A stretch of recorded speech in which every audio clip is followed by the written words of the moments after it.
গিন্নি, আমি চুলটা একটু কেটে আসি। কি বললে? চুল কাটতে যাচ্ছ? আহা, মুখে নেই গোঁফ দাড়ি, মাথা ভর্তি টাকের হাঁড়ি, ঘাড়ের নিচে বাবরি চুল, নাড়ালে দোলে দূর দূর। সেটা আবার কাটতে যাচ্ছে।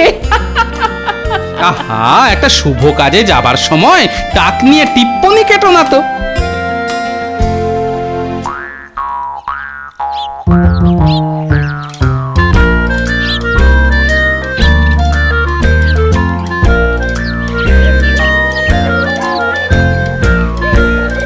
আরে গোপাল দাদা, কি মনে করে?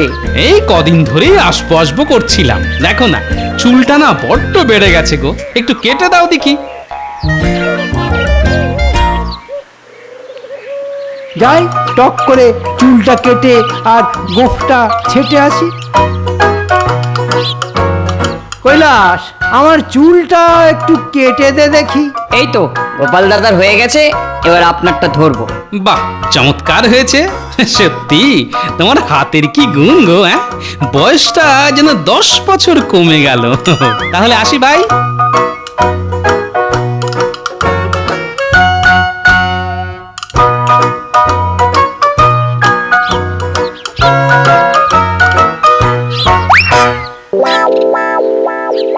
বলি গিন্নি, গিন্নি একটু শুনে যাবে? কি হয়েছে? যা বলবার তাড়াতাড়ি বলে ফেলো। কেন গো, কিসের এত তাড়া তোমার? বলি আমি ডাকলেই কি তোমার তাড়া লাগে? এমনি এমনি তো ডাকনি, নিশ্চয়ই কিছু মতলব আছে। সোজা কথা বলে দিচ্ছি, আমি এখন তোমার কোনো কাজ করতে পারবো না। হ্যাঁ, ভাত চাপিয়ে এসেছি। আহা গিন্নি, রাগ করছো কেন? আমি একটা ছোট্ট কাজের জন্যই তোমাকে ডেকেছি গিন্নি। কাজটা খুবই ছোট, সামান্য, বুঝছো? আচ্ছা ঠিক আছে ঠিক আছে, আমাকে বেশি বোঝাতে হবে না, আমি বুঝে গেছি। তোমার থেকে আমার বুদ্ধি কিছু কম নয় গো। তাই নাকি? তা বলো শুনি, তুমি কি বুঝে গেছো? কেমন তোমার বুদ্ধি? তোমার হাতের ওই পুরনো নোংরা গামছাটা দেখে যে কেউ বুঝতে পারবে যে ওই গামছা তুমি সেলাই করে আবার ব্যবহার করার চিন্তা করছো। এটা পুরনো? এই তো বছর 3 আগে হাটবার থেকে কিনলাম, আরো বছর 3 হেসে খেলে চলে যাবে। শুধু একটু সেলাই করতে হবে, এই যা। তোমার লজ্জা করে না? এই এক গামছা 3 বছর ধরে ব্যবহার করে চলেছো। বলি কিপটে বুড়ো, আর কত কিপটেমি করবে? ছি ছি ছি ছি ছি ছি। হাই হাই গিন্নি, কি হবে গো? তুমি কি সত্যি চাও এই ছেঁড়া গামছা নিয়ে আমি রাজসভায় যাই আর সবাই আমায় ব্যঙ্গ করুক? না, সেটা চাই না বলেই কাল আমি তোমার জন্য নতুন গামছা কিনে এনেছি। এই নাও। বলি করেছো কি গিন্নি? আমার কথা ভেবে তুমি নতুন গামছা নিয়ে এসেছো? এই যে অভাবনীয়, আমি তো ভাবতেই পারছি না। মূলজা, এখন যাও, চান করে এসো, তোমার ভাত বাড়ছি, রাজসভায় যেতে হবে তো।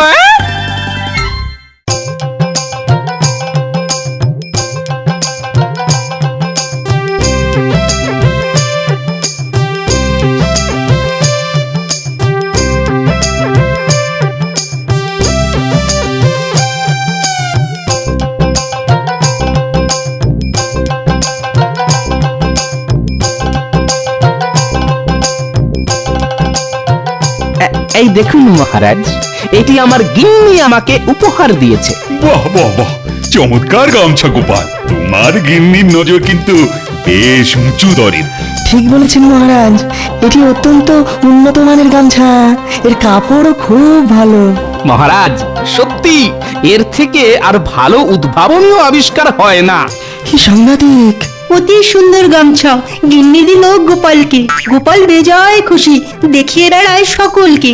এত সুন্দর গামছা গোপালের প্রাপ্যই ছিল মহারাজ। গোপালের কুষ্টি ছক বলছে গোপাল আরো এমনই সুন্দর সুন্দর জিনিস পাবে ওর গিন্নির থেকে। সাধু সাধু। না হে গোপাল, তুমি ভাগ্যবান, তোমার তো গামছা জুটেছে, আমার ভাগ্যে তো কতদিন কিছুই জুটেনি। সারা জীবন শুধু সংসারের জন্য করে গেলাম, পেলাম না কিছুই।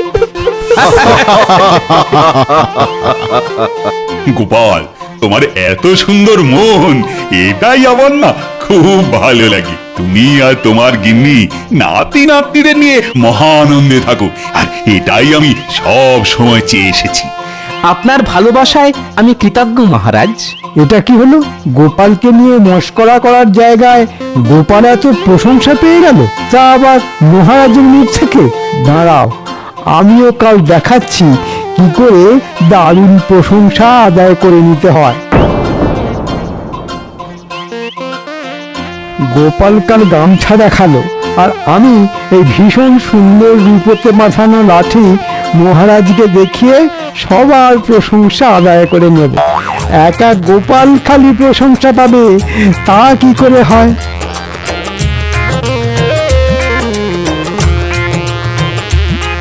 মহারাজ, আমি সব সময় দেরি করে আসি বলে মন্ত্রী মশাই আমাকে বাঁকা কথা বলে, কিন্তু আপনি লক্ষ্য করে দেখবেন মহারাজ, এখন কিন্তু আমি আর দেরি করি না, বরং মন্ত্রী মশাই নিজেই দেরি করছেন। তা তো চিন্তার কারণ বটে। মন্ত্রীর তো এরকম দেরি হবার কথা নয়। মহারাজ, মনে হয় আমাদের মন্ত্রী মশাই খাজনা আদায়ে ব্যস্ত। ওহে পণ্ডিত, বলি এক পক্ষকালে আর কতবার খাজনা আদায় হবে? না গোপাল, তুমি ঠিকই বলেছ। মন্ত্রীর দেরি করা আমাকে সত্যি ভাবাচ্ছে। আমাকে মার্জনা করবেন মহারাজ, আজ আমি দেরি করেছি। অবশ্য গোপাল যখন দেরি করে বারবার আপনার মার্জনা পেয়ে থাকে, সেখানে আমি নিশ্চিত মাত্র একদিন দেরি করবার জন্য আপনার মার্জনা আমি পাবো। আবার আমার নাম করার কি দরকার তা তো বুঝছি না। হ্যাঁ হ্যাঁ, বেশ বেশ, মার্জনা করলাম, কিন্তু তোমার দেরি করার কারণ কি? মহারাজ, আপনি এই লাঠি দেখতে পাচ্ছেন? হ্যাঁ, সে তো দেখতেই পাচ্ছি। ওপরের এই অংশটি দেখুন, সম্পূর্ণ রূপতে বাঁধানো। বাহ মন্ত্রী, বাহ, লাঠিটা দেখতে কিন্তু চমৎকার লাগছে। কি বলো তোমরা সবাই? এ লাঠি নয় লাঠি, এ যেন জাদু কাঠি। কিন্তু মহারাজ, লাঠির সাথে দেরির কি সম্পর্ক? হ্যাঁ, তাই তো মন্ত্রী, কিন্তু লাঠির সাথে দেরির কি সম্পর্ক সেটা তো বুঝলাম না। হ্যাঁ মহারাজ, সম্পর্ক আছে। আমি এই লাঠি নিয়ে আজ হেঁটে হেঁটে আসছি। পথে সবাই দাঁড় করিয়ে আমাকে জিজ্ঞাসা করতে লাগলো কবে কি করে আমি এই লাঠি পেয়েছি। বাহ বাহ বাহ, তারা এও বলতে লাগলো যে এত সুন্দর লাঠি তারা আগে কখনো দেখেনি। সত্যি, সবাই সবাই ঠিকই বলেছে, এত সুন্দর লাঠি আগে আমি দেখিনি। বুঝেছি। কাল সবাই আমার গামছার প্রশংসা করাতে মন্ত্রী তুমি হিংসায় জ্বলেছ, তাই এই লাঠি নিয়ে খেলা।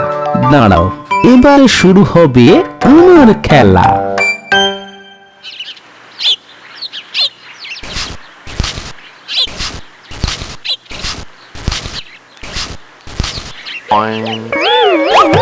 বলো যা, বলি কি ভীমরতি হলো? বুড়ো বয়সে হাতে গোলাপ ফুল নিয়ে চললে কোথায়? কোথায় আবার যাচ্ছি? রাজসভায় মহারাজকে এই গোলাপ ফুল উপহার দেব। মহারাজকে গোলাপ ফুল দেবে? কেন, মহারাজের বাগানে কি গোলাপ ফুল ফুটছে না? নাকি তুমি আর ভাড়ামি করতে পারছো না বলে তোমাকে মালির কাজ দিয়েছে? আহা, তা কেন হবে গো? কি যে বলো, তোর মাথাটা না একদম খারাপ হয়ে গেছে। কি জানি বাবু, তোমাকে আগে কখনো এরকম ফুল হাতে তো দেখিনি, তাই। আচ্ছা আচ্ছা আচ্ছা, কথা কাটাকাটি বন্ধ করো তো, এখন আর বক বক করার সময় নেই, আমি চললাম। মন্ত্রী, তুমি আজ জব্দ। আমি বেশ বুঝতে পারছি তুমি আমাকে হিংসা করছো, আর তাই একখানা লাঠি নিয়ে এসেছো। তুমি তো জানো না, একটা লাঠির থেকে ফুলের জোর অনেক বেশি।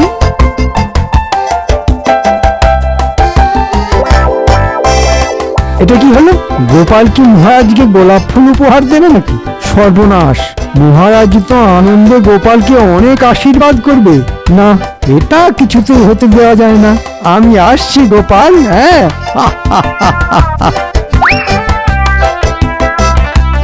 মহারাজ, এই গোলাপ ফুলটি আপনার জন্য। করেছো কি গোপাল? আহাহাহা, কি চমৎকার ফুল! এত সুন্দর ফুল অন্য কোথাও নয়, আমার বাগানেই যেন শোভা পায়। দেখেছো সবাই, গোপাল আমাকে কত ভালোবাসে। ঠিক বলেছেন মহারাজ, গোপালের আপনার প্রতি ভালোবাসার কোনো তুলনাই হয় না। আহা, আহা, এই সুগন্ধি গোলাপের গন্ধে মনটা একেবারে জুড়িয়ে গেল।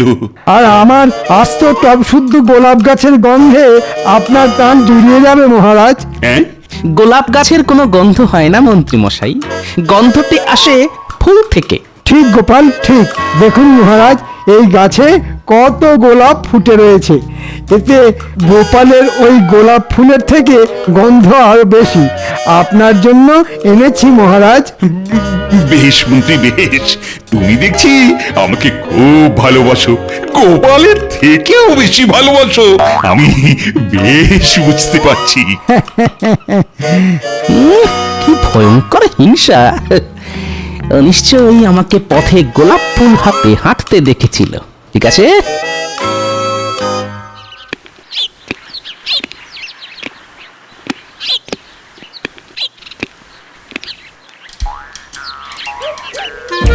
কি বুঝছো গোপাল? আপনি যথেষ্ট বিচক্ষণ মহারাজ, আপনি সবই বুঝতে পারছেন। প্রথমে লাঠি, তারপর টব শুদ্ধ ফুল গাছ, যা যা তুমি করছো আমার মন্ত্রীও ঠিক তাই তাই করে চলেছে। মন্ত্রী আমাকে কোনোদিনই পছন্দ করে না, সে তো আপনি ভালো করেই জানেন মহারাজ, কিন্তু এখন দেখছি হিংসার মাত্রাটা খুবই বেশি। তা আর কি করা যাবে, এইভাবেই চলুক। না মহারাজ, আমার অনুরোধ যদি আপনি রাখেন তাহলে মন্ত্রীকে আমি জব্দ করতে পারি। তা কিরকম জব্দ? মহারাজ, আপনাকে একটু অভিনয় করতে হবে। অভিনয়? তা কিরকম শুনি? আমি আপনাকে আমার জন্য একটা প্রাসাদ বানিয়ে দেবার অনুরোধ করব। সে কি গোপাল, একটা পুরো প্রাসাদ তোমার চাই? কই আগে কোনোদিন বলনি তো। না মহারাজ, আগে বলিনি, জানি আপনি না বলবেন, কিন্তু আমি যদি নবাবকে একটি প্রাসাদ আমার জন্য বানিয়ে দিতে বলি। তুমি কি বলছো না গোপাল, আমি কিছুই বুঝতে পারছি না। নবাব তোমাকে প্রাসাদ বানিয়ে দেবে? হ্যাঁ মহারাজ, এবং আপনি তাতে সম্মতি দেবেন, এটাই অভিনয়। আমি আপনার কাছে চাইবো, তাতে আপনি না বলবেন, কিন্তু নবাবের কাছে চাইতে যেতে পারি কিনা এই প্রশ্নের উত্তরে আপনি সম্মতি দেবেন। না কিরকম সব গুলিয়ে যাচ্ছে। আপনাকে শুধু এইটুকুই আমার জন্য করতে হবে মহারাজ। আচ্ছা আচ্ছা আচ্ছা, ঠিক আছে ঠিক আছে। মহারাজ, আমার একটি বিনীত আবেদন আছে আপনার কাছে। আপনি যদি আমার আবেদনটি রাখেন তাহলে আমার খুব উপকার হয়। তা বলো শুনি, কি তোমার আবেদন? মহারাজ, আমি একটি প্রাসাদ বানাবার আবেদন রাখছি আপনার কাছে। ওই একচালা মাটির বাড়িতে থাকতে আর মন চায় না মহারাজ। অসম্ভব গোপাল, তোমার এই আবেদন আমার পক্ষে রাখা সম্ভব হচ্ছে না। গোপালের মাথায় সম্ভবত কোনো রোগ হয়েছে মহারাজ। গোপালের এখন কি মহারাজের মতন প্রাসাদে থাকবার শখ হয়েছে? আমার খুব প্রয়োজন, তাই আমি আবেদন করেছি। কিন্তু গোপাল, তোমার কুষ্ঠিতে প্রাসাদে থাকা নেই যে। ওহে গোপাল, এ হলো ওই মনের অসুখ, আমার কাছে এর পাচন আছে। ঠিক আছে মহারাজ, আপনি শুধু এইটুকু অনুমতি আমাকে দিন যাতে আমি নবাবের কাছে প্রাসাদ বানানোর আবেদন করতে পারি। গোপাল, তোমার কি মনে হয় নবাব তোমার কথা শুনবে? দেখাই যাক না কি হয়। বেশ, এই অনুমতি আমি তোমাকে দিচ্ছি। তুমি নবাবের কাছে প্রাসাদ বানানোর জন্য আবেদন করতেই পারো। এবার নবাব তোমার আবেদন রাখবে কিনা সেটা তার ব্যাপার।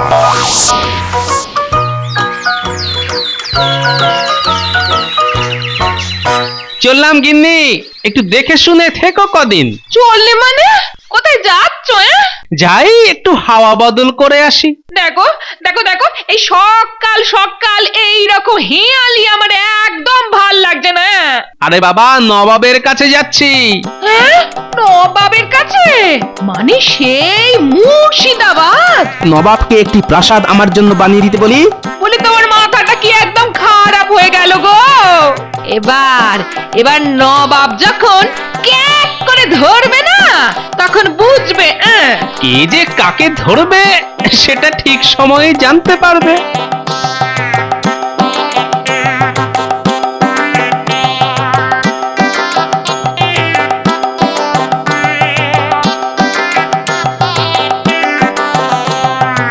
গোপাল, কি ব্যাপার? এরকম আচমকা তোমার আগমন তো আগে ঘটেনি। তোমার রাজার শরীর ভালো আছে তো? কি বলো উজির?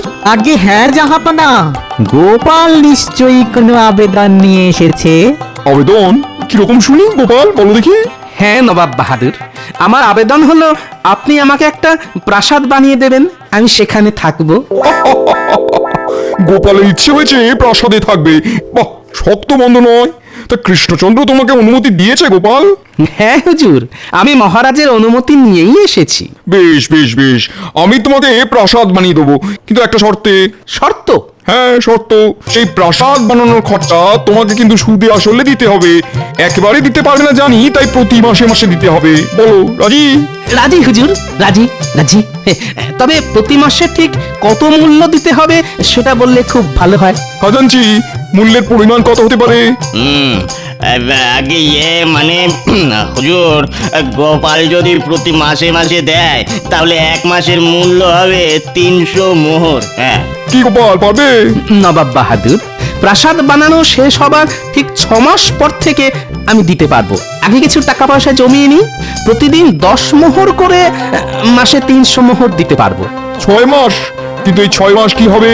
চিন্তা করবেন না নবাব সাহেব, এই 6 মাস আমি আপনার হয়েই কাজ করব, অন্য কোথাও যাব না।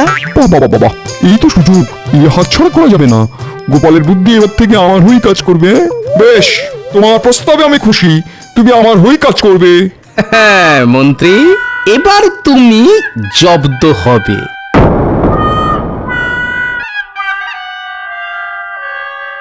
মহারাজ, অনেক দিন হয়ে গেল গোপাল রাজসভায় আসেনি।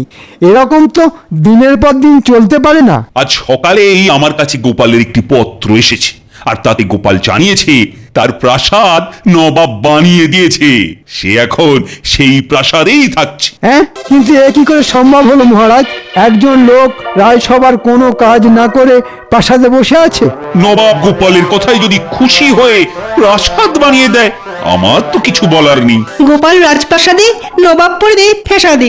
গোপাল একটা আস্ত প্রাসাদ পেয়ে গেল না, আমাকে গিয়ে দেখতে হচ্ছে। আমিও নবাবের কাছে প্রাসাদ বানিয়ে দেবার আবেদন করব। একা গোপাল আস্ত প্রাসাদে থাকবে, এটা কিছুতেই মানা যাচ্ছে না।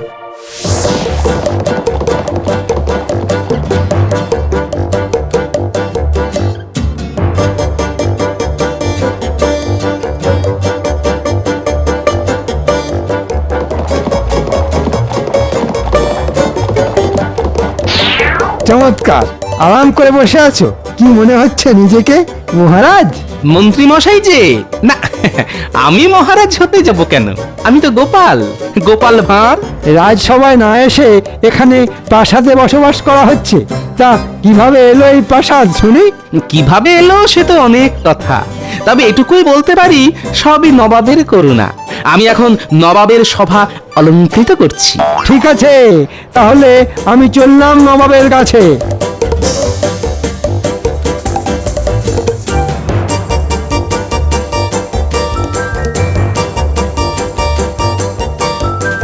কি খবর মন্ত্রী, তুমি কৃষ্ণচন্দ্রের রাজসভাতে না থেকে এখানে হাজির হলে কেন? তোমাকে তো আমি ডেকে পাঠাইনি। নবাব সাহেব, আমি একটা আর্জি নিয়ে আপনার কাছে এসেছি। সবাই তাই আসে, শুনি শুনি তোমার কি আর্জি? আপনি গোপালকে যেমন প্রাসাদ বানিয়ে দিয়েছেন, সেই রকম আমাকেও বানিয়ে দিতে হবে। গোপাল যেমন আপনার সভা অলংকার করছে, আমিও সেই রকম আপনার সভা অলংকার করব। তোমার স্পর্ধা তো কম নয়, দূর হয়ে যাও এক্ষুনি চোখের সামনে থেকে, তোমার মুখ আমি দেখতে চাই না। আজ্ঞে হুজুর। যাও।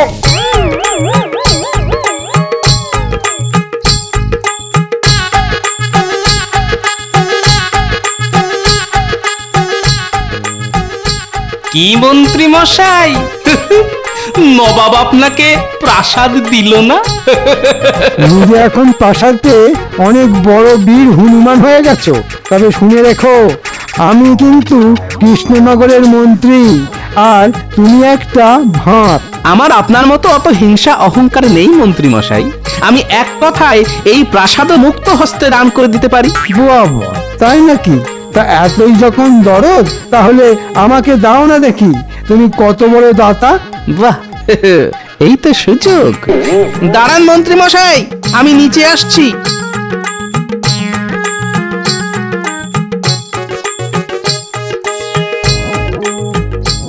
আজ থেকে এই বাড়ি আপনার, আর বাড়ির সমস্ত দায় দায়িত্ব, দেনা পাওনা, খরচাপাতি সবকিছুর ভারও আপনাকেই নিতে হবে। এটা এই কাগজে স্বাক্ষর করে দিতে হবে রাজসভার সকলের সামনে। ঠিক আছে, তাই হবে। একটা আস্ত প্রাসাদ বিনামূল্যে পেলে তার দায়ভার তো একটু নিতেই হবে।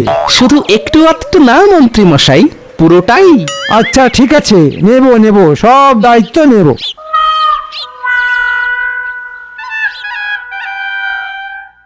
তাহলে মহারাজ, আজ থেকে গোপালের প্রাসাদ আমার হয়ে গেল। হ্যাঁ, সে তো হলোই। তার সাথে ওই প্রাসাদের সব দায়ভার খরচপাতি সবই আপনার। আহ, আহ, আহ, আহ, এই প্রাসাদ এখন আমার। কি আনন্দ, কি আনন্দ! গোপালের থেকে এই প্রাসাদ হাতে নিয়ে আনন্দটা আরো বেশি হচ্ছে। উহ, আমি আর ভাবতে পারছি না। কে তোমরা? হঠাৎ করে আমার সামনে এসে দাঁড়ালে কেন? আচ্ছা, আপনি কি এই গোপাল ভাঁড়ের থেকে এই প্রাসাদটা কিনে নিয়েছেন? গোপাল আমাকে এই প্রাসাদ দান করে দিয়েছে। আমি এখন এই প্রাসাদের সর্বেসর্বা, বুঝলে? তাহলে তোমাকেই টাকা দিতে হবে। মানে কিসের টাকা? এই যে শুনুন, পুরো 1 মাস কেটে গেছে। প্রতিদিন 10 মোহর মানে 1 মাসে 300 মোহর তোমাকে এক্ষুনি দিতে হবে, বুঝেছো? এক্ষুনি দিতে হবে। আজ মাসের শেষ দিন, এক্ষুনি 300 মোহর চাই। কই, গোপাল তো এসব কিছু বলেনি। আপনি চুক্তিপত্র স্বাক্ষর করেছেন। এই বাড়ির সমস্ত দায়ভার পাওনার দায়িত্ব আপনার, তাই টাকা আপনাকে দিতেই হবে, দিতেই হবে। আমি কোথা থেকে দেব? আমার মাইনেই তো 100 মোহর। আমি এসব দিতে পারবো না। পারবি না বলছি, একে কি করা যায় বলতো? কি আবার? কি আবার? নবাবের কাছে নিয়ে যেতে হবে, সেখানে বিচার হবে। পাওনা না মেটালে ওই কারাদণ্ড হবে। ওরে ওরে বাবা গো, ও বাবা গো, আমার সর্বনাশ, আমার সর্বনাশ কি হলো গো? আমি গোপালের প্রাসাদ নিয়ে কি ফ্যাসাদে পড়লাম গো? আমি গোপালের প্রাসাদ নিয়ে কি বললাম গো?